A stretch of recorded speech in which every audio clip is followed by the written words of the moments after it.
The Planning, Zoning, and Building Committee to order. Let the minute taker please call the roll. Alderman Roy Wesley. Alderman Sorrentino. Alderman Jacob. Here. Alderman Eugene Wesley. Here. Alderman Catalano. Alderman Sismarski. Here. Alderman Messina. Alderman Woods. Here. Declare quorum. Next, approval of the meeting minutes from August 9th, 2018. Do I have a motion? Second. Any questions? Concerns? All in favor? Aye. That passes. Next, report and recommendation draft of an ordinance granting approval of special use plan unit development, plat subdivision, and major site plan review for the redevelopment of 330 and 342 West Irving Park Road. Mr. Cage. Thank you, Chairman. Yes, so this is an item that went to CDC. The public hearing notice was published on August the 4th. Obviously, this is for the redevelopment of 330 and 342 West Irving Park Road. Special use permit, planned unit development, plat of subdivision, and a major site plan review. Obviously, the location, the southeast corner of Addison and Irving Park Road. The zoning, C1, commercial. Although, and I just would like to point out that the pointers, no. Anyway, just to the south, obviously you've got commercial along Irving Park Road, C1. To the south there are some residentially zoned properties, single-family homes. There we go. As it currently stands, there's 3 lots. Obviously, you have the gas station, existing gas station, which is closed down at the, what would that be? Right at the corner there. Obviously, that's the gas station building, the canopy.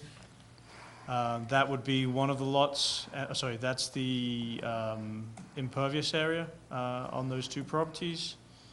Access, obviously, from existing access from Irving Park Road, Addison Road. The 3rd lot, obviously, that we're talking about is the building to the east, which is highlighted, paved area, and 1 access point from Irving Park Road. Just some pictures. I think everybody's fairly familiar with the location, obviously from Addison Road. Right there, just closer to the intersection. Obviously, this is prior to the user leaving the facility. And then a view from Irving Park Road. And this is the property next door. So, the proposed plan. So, obviously, and I would highlight it, but it doesn't seem to be cooperating with me. So obviously you have the proposed new gas station, and I believe there's some pictures in here that actually might help. Oh, yeah, there we go. So important to note, the current gas station, I believe, has 8 fuel stations. Obviously this would be an increase to 12. The 7-Eleven convenience store, 3,000 square feet.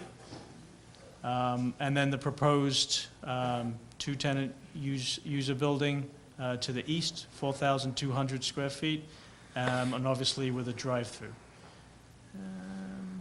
This is the new impervious area on both sides.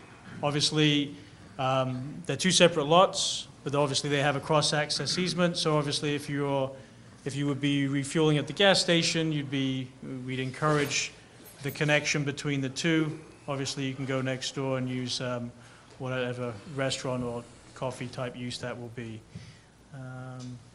and vice versa. Major difference, obviously, we saw earlier with the, currently the gas station has a number of access points. Irving Park Road, obviously, access points would be consolidated. That has to go through IDOT, and then on Addison Road through the county. And obviously this is the area that will be landscaped. Would point out that the square, the green area to the south there, obviously there are a number of trees in there right now. It's a very effective buffer. The applicant is proposing has a landscape plan. There's a number of those trees that are in good condition. There's a number that are in poor condition. They're going to be removing some of those trees. Obviously, there's a landscape plan. They're going to be putting more trees in, and I know they're going to put some wildflower mix in that area. The intent is, obviously, we have neighbors to the south. The intent is, this is a commercial property, but we want to be good neighbors. We want to buffer it from the neighbors to the south. And along with that, as you can see, the yellow lines that I can just about make out are fences, fence on both properties to screen it from the neighbors to the south. And so yes, as I just said, Lot 1 would be the gas station, so 7-Eleven and Marathon combination, and then Lot 2 to the east. And that's, I should have brought that a little bit earlier, that's the cross-access point that I was just talking about. So what's it going to look like? These are the proposed elevations. Obviously, you got the new 7-Eleven, the 3,000 square foot convenience store. This is the 4,200 square foot building to the east, the two-tenant building. Obviously, the drive-through would wrap around that building. And these are just some other elevations, just to kind of give you a flavor of how it would look from, that's certainly from Irving Park Road. And then just kind of more of an aerial shot, just to kind of get a flavor for it. I think the key things to notice from our standpoint would be the consolidation of access. Right now, access there's a very close access point right after the light when you're going east on Irving Park Road. Obviously, that's moved further to the west. From a safety standpoint, that's a huge improvement. And then CDC recommended approval with 5 conditions. We'll just go through those very briefly. Substantial conformance with the plans that the applicant submitted.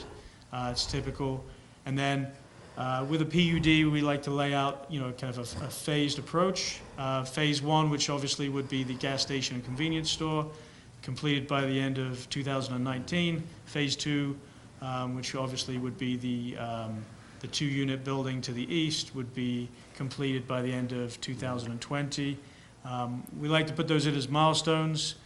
Just having dealt with the applicant already, I think I don't certainly want to say that we'll get ahead of those goals, but I think working together, that's something we can aim for, and if we can get both buildings up sooner than that, we certainly will. And then the third item, third condition, plat of subdivision recorded upon the transfer of ownership for 330 West Irving Park Road prior to the issuance of a permit for 342 West Irving Park Road.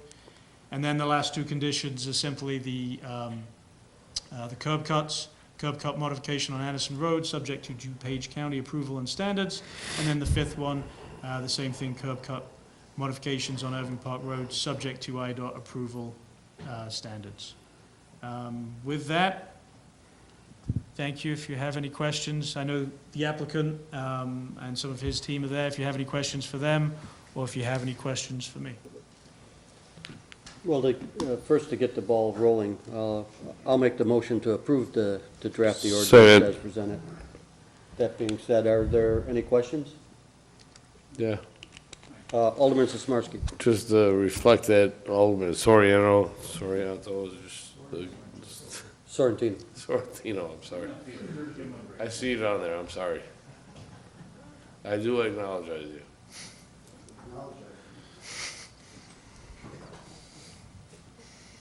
Alderman Eugene Wesley. The I have a bull, question. the bull.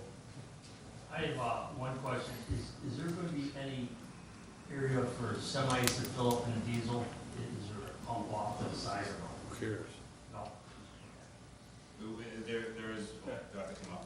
Yeah, if you could come, one of you. Yeah.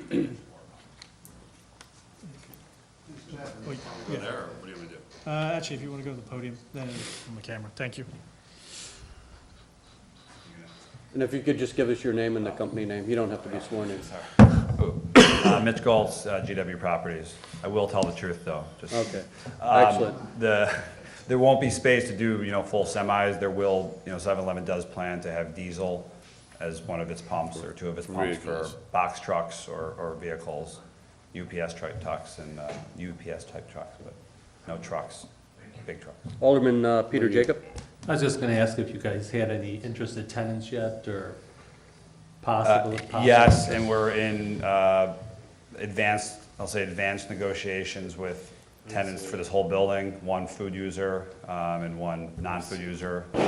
While the milestones in the, proposal are fine for us, our intention is to do this all at once if we can secure these tenants in the next several weeks, so. But I think you'll like them.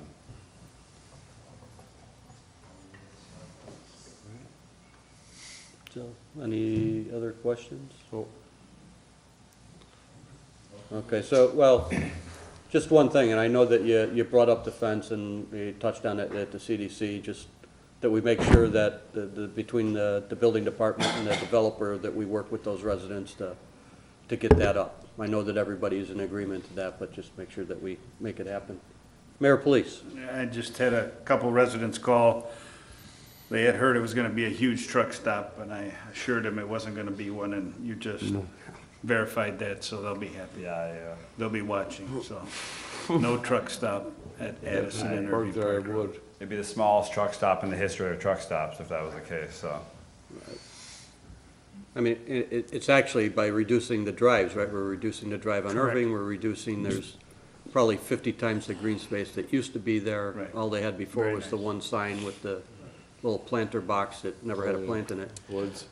Mr. Cage? Just to add to that point, one thing that I didn't mention is that with the current, and this will probably illustrate the point, that it's, not going to be a truck stop, is the fact that with the current impervious and with the new impervious, it's actually under the requirement that actually triggers stormwater detention. So even though there is a slight increase in the amount of paved area, it's not significant. So there's just not the land or the ability to park a lot of trailers or trucks there. Okay. Alderman Sismarski? And I speak upon myself, being a truck driving, the owner of a company with trucks. That is the last place I would ask my truck drivers to go to fuel. So that's for individuals with cars and diesel cars, and that's it. The place I would go was Pilot truck stops. No not com- no this commercial. place. Sorry. No, it's not a That's truck not a stop. commercial stop. That's not somewhere I would ask a No. 53-foot tractor trailer with And a then the truck, 23-foot truck will go around trailer. the drive-through and pick up some coffee Correct. or a sandwich. so. You're asking a 73-foot, 75-foot vehicle to come into an angle, no, that's not gonna happen. Sorry. There we go, an easy one. All right, we have a motion, we have a second. Roll call? Alderman Sorrentino? Yes. Alderman Eugene Wesley? Yes, Alderman Sismarski? Yes. Alderman Woods? Yes. welcome aboard. Welcome to Thank Windsor. you, we're excited. Oh, Yeah. Alderman Peter Jacob? Yeah, Jacob, Mr. Jacob? Good job, Ed. Yes. Nick Shirley? It's unanimous. Thank you, guys. Thank you. Next items to be considered at future meetings. Right now, there aren't any. Is there anything anybody would like to add? No? I'll No. make a motion to adjourn. Second. All in favor? Aye.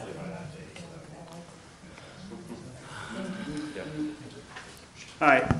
Finance and Administration, same members are present. I need a motion to approve the minutes Second. of August 9th. I need a motion. I can't make the motion. I'm sorry, I'm not the I'll chair. make the motion. Second. Okay, Art and Mike. Any questions, corrections, comments? All in favor? Aye. Okay, that passes. Report and recommendation for the audit part of Azavar. Mr. Wilson?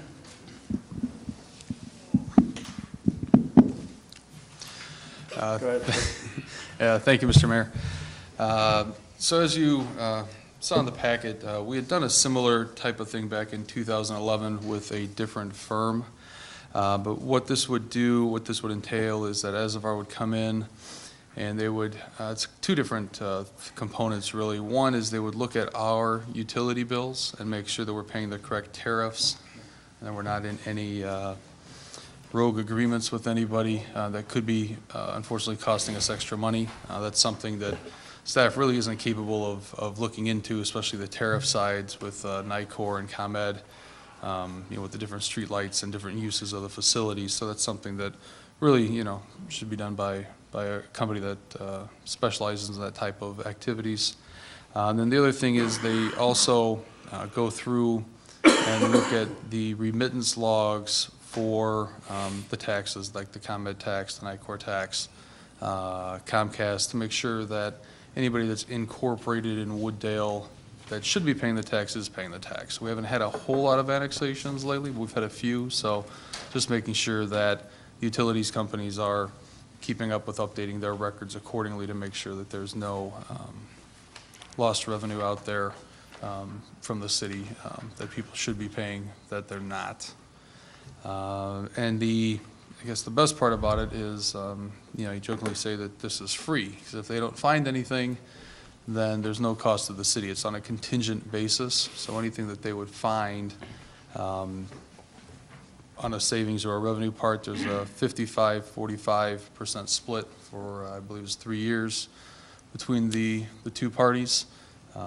So it's, it's a kind of a win-win. If they don't find anything, that means we're all doing a great job. If they find some things, then we either have reduced costs or additional revenue streams coming in. So there's really not a lot of foreseeable downside to having them perform the audit. The company that did it last time, we feel this is a better fit this time around for the city. So, All right. And do I have a motion? I'll make the motion. Second. Okay. Questions? Alderman Wesley. Who did last time? AM. yeah, AM Audit, I believe they're out of Naperville. They What were- does Caldwell do for us? Caldwell? Yeah. Don't they do Mr. some Wilson. work for us? Caldwell? I thought it was. No, it was AM Audit. That was about, AM? All right, 8, I thought 9 there was- years I ago. thought there was another company. All right. That's Not- fine. Mr. Wilson? I mean, AM Auto was 2011, early 2011. I'm Oh, it not was that long, okay. sure, Okay. but Caldwell doesn't ring a bell. Alderman Woods. Yeah, so why do we not want to use AM again, just to change it up? Or Mr. we Wilson? didn't like them? Well, the gentleman that was the lead on it last time is no longer with the firm. That's kind of and so it's been a little on the challenging side to reach them, not trying to disparage Okay. them. And then also, not going to get into the whole backstory, but AM Audit's in a better position this time. We feel to do a better audit than, You mean as of our? As in of a our. Better position. Correct, yes, yeah. Than AM, sir. Right. Any other questions? Let's have a roll call. Alderman Sorrentino? Yes. Alderman Jacob? Yes. Alderman Eugene Wesley? Yes. Alderman Sizmarsky? Yes. Alderman Woods? Yes. And that passes. Next, item B, as of our sales tax analytics. You want me to go into my dissertation first, or you want to speak? I'll make a motion to approve, so we'll get it on the Second. floor. Okay, Okay, we now have- you can go into your dissertation. Okay, we got a motion to approve. Second. Wait a second, there's a few people that don't want to hear it.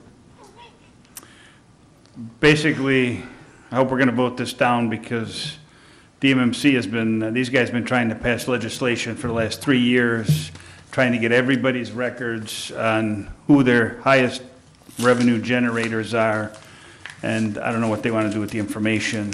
I spoke to Mr. Wilson today.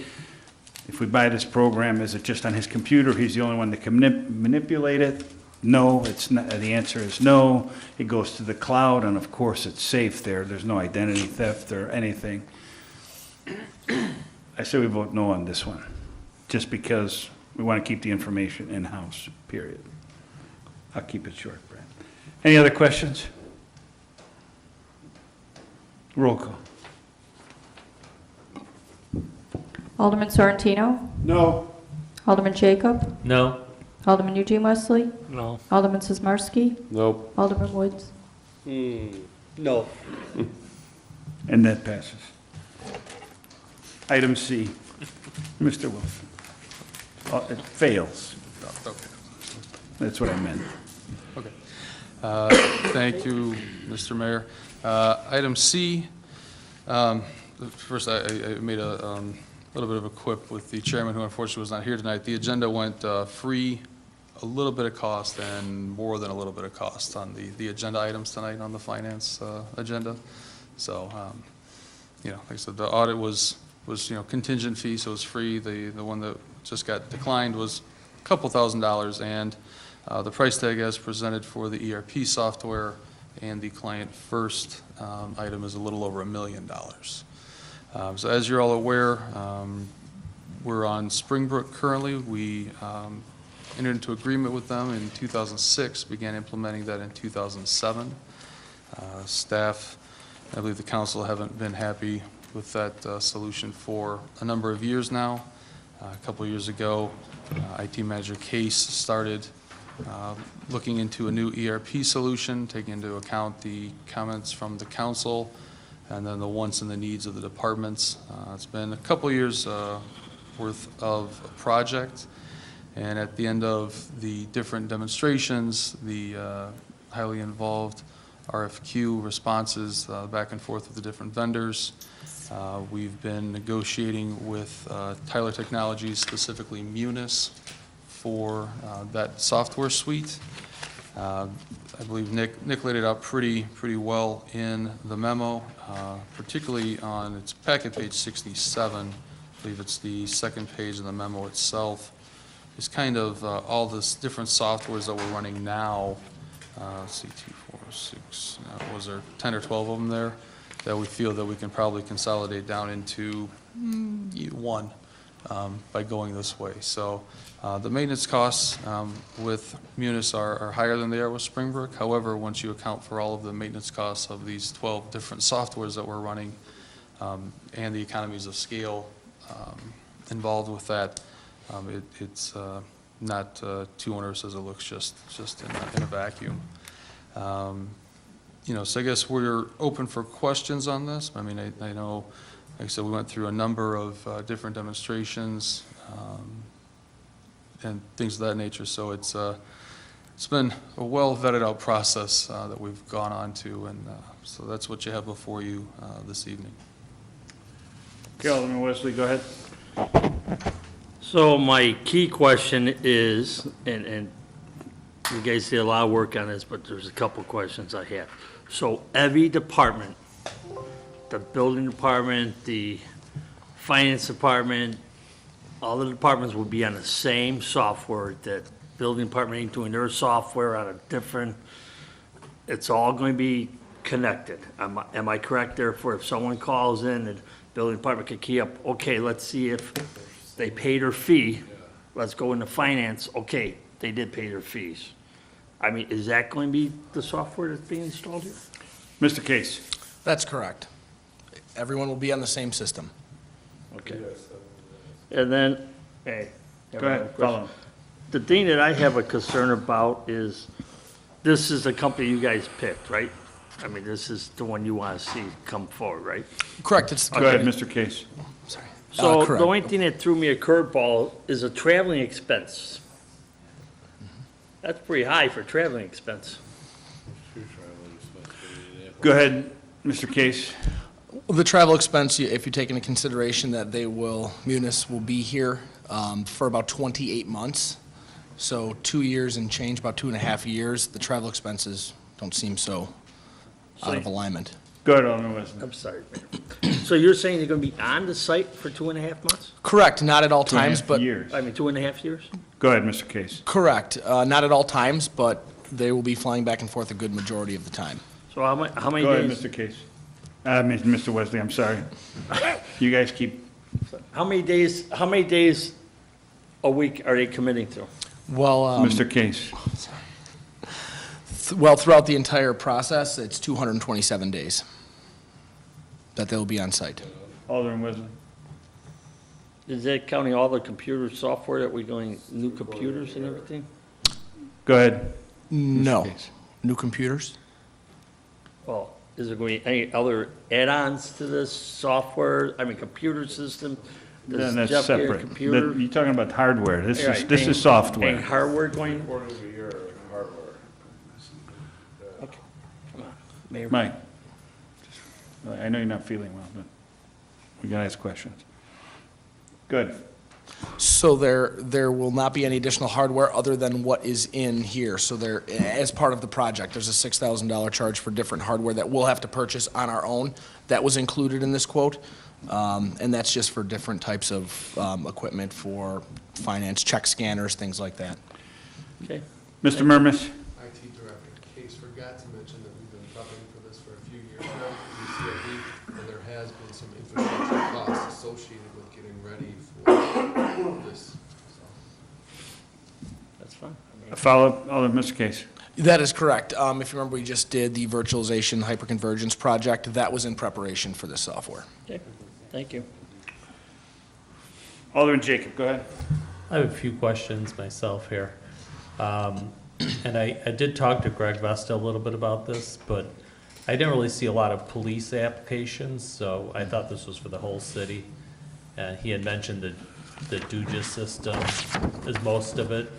Is the police department going to have access to this? It's from what Chief Vesta said, they're going to be able to do payroll and scheduling and stuff, but I just want to make sure that's the Mr. Case?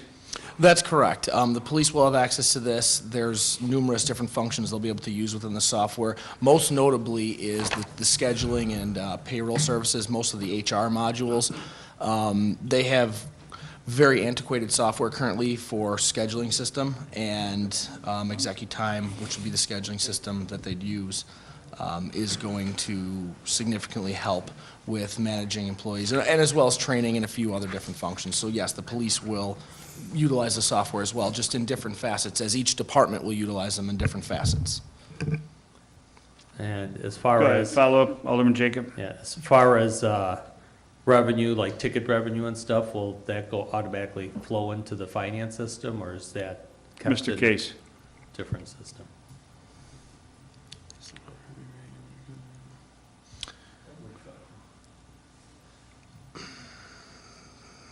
What? Chief?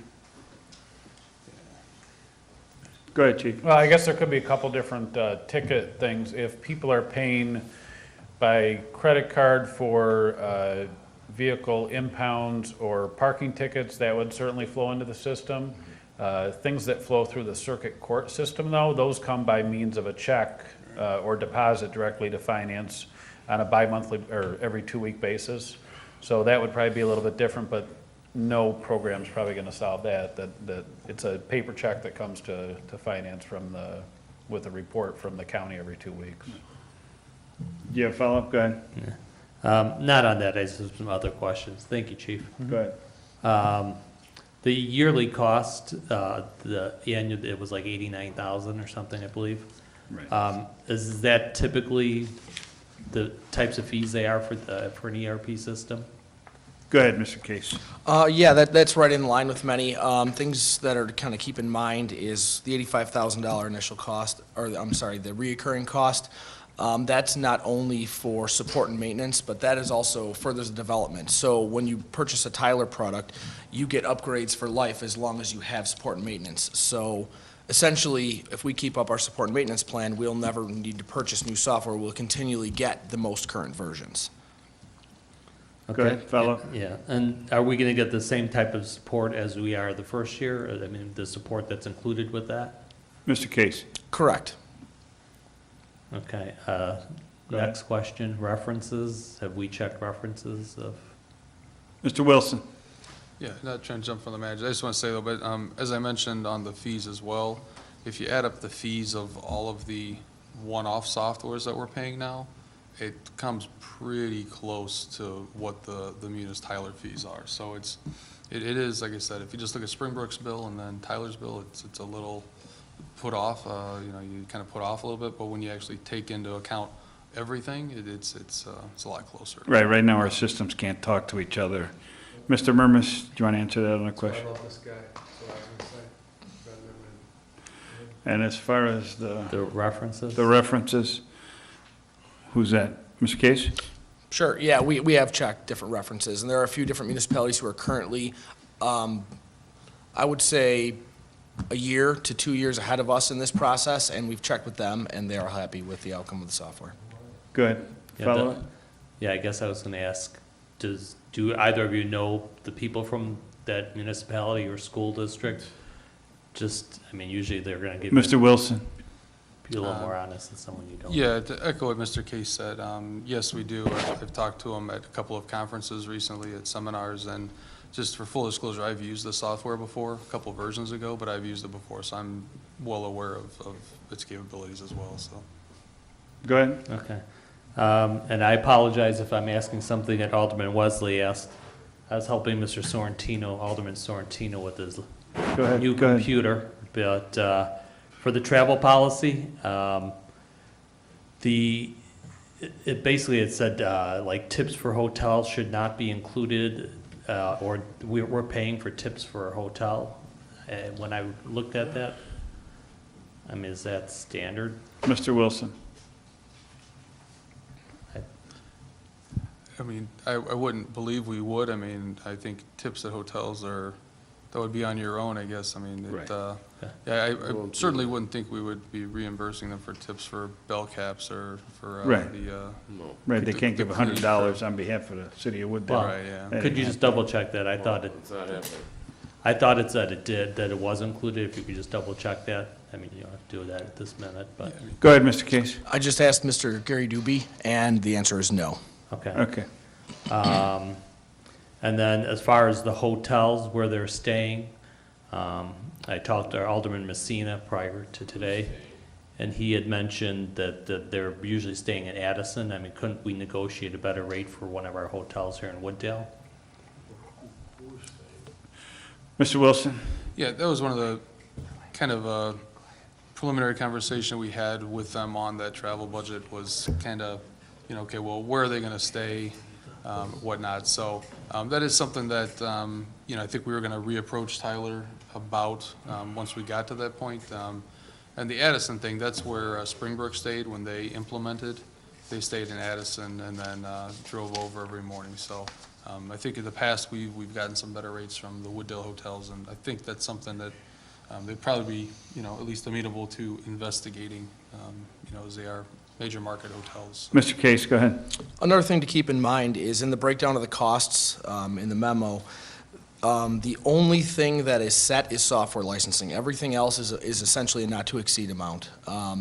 It's there up to, if the implementation, let's say, takes all 28 months, then that's likely the cost. If we somehow shave it down and it becomes 27 months, 26 months, flights get cheaper, travel expenses somehow go down, then we're not going to utilize all of those funds. This is the maximum it would likely cost. Okay. Go ahead, follow up. Two more questions. The daily meal allowance, I didn't see that anywhere in the contract. I just saw it had like a breakdown of breakfast, lunch, and dinner. I mean, do we know what the daily meal allowance is for? Mr. Wilson? Yeah, they indicated on the last call that they go off of the GSA per diem rates, which is what we go off of here as well. So I don't have the exact breakdown memorized. So they're not getting surf and turf? I mean, Okay. I'm just kidding. Can't, so.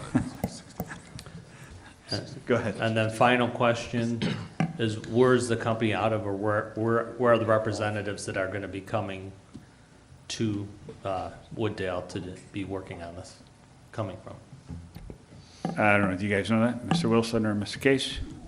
Well, I mean, we know where their, we know where their corporate is, but I'm not sure if all of the representatives are from there, or if they're perhaps from different locations, since they're on-site trainers, so we would probably have to figure that out. I know, just, and they keep going back to Springbrook, but Springbrook had some people from, they were based in Portland, but some of their modules, their SMEs were out of, like, North Carolina, some of them were out of Minnesota, some of them were out of Portland, so I don't know that I would want to Okay. peg that Thank right you. now, so. Any other questions? Alderman Sismarski? First of all, if they're eating surf and turf, I'd like to have gentleman Jacob tell me where they're eating surf and turf. No, they're not, I was just kidding. They're here to do a job. Let's get them to do their job. We didn't get a motion. Let them go upon their business, which is their job. Are you making a motion, Alderman? Making a motion, and let them do their job and get on. And not with to their exceed business. amount? Please, not to exceed amount. $1,034,507. Correct. Do I have a second on that? Unless they Second. No other questions? Need a roll call. Alderman Sorrentino? Yes. Alderman Jacob? Yes. Alderman Eugene Wesley? Yes. Alderman Sizmarsky? Yes. Alderman Woods? Yes. And that passes. Items to be considered at future meetings. Alderman Jacob. I have a couple. The first one I'd like to bring up, it's for the senior citizens. I know my father lives in Bensonville, and they offer assistance for snow plowing as well as for grass mowing in the summer, and I'd like to put that on the agenda as a Second. future item.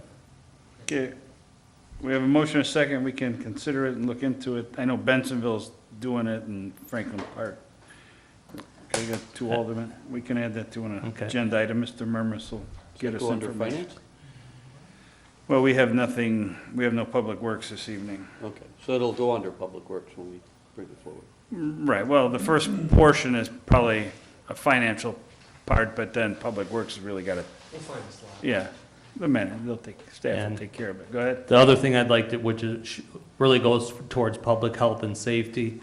On Kara Lane and Sunnyside, we've had a lot of residents that walk and live over there. We'd like the chief to possibly look into putting a stop sign on Kara Lane. There's- Carolina and Sunnyside, you said? Yeah, there's Okay. no stop sign coming out of Kara, and I guess people aren't stopping, and there's people walking, and a lot of cars drive up and down. Okay. All right, any other ones, or No, that's it. anyone else? Alderman Sismarski, go ahead. Sir, yes, Mayor. The- I, along with Alderman Jacob, I have the same problem in Ward 4. Orchard. sign? Orchard is stop sign issue on Okay. Orchard and Grove, which City Manager Murmas and Chief Festa and Okay, Public Works Chairman Mr. York have already put a temporary sign up, but the problem is that it has a stop sign. It comes to a T intersection, which there's no stop, yield, or anything.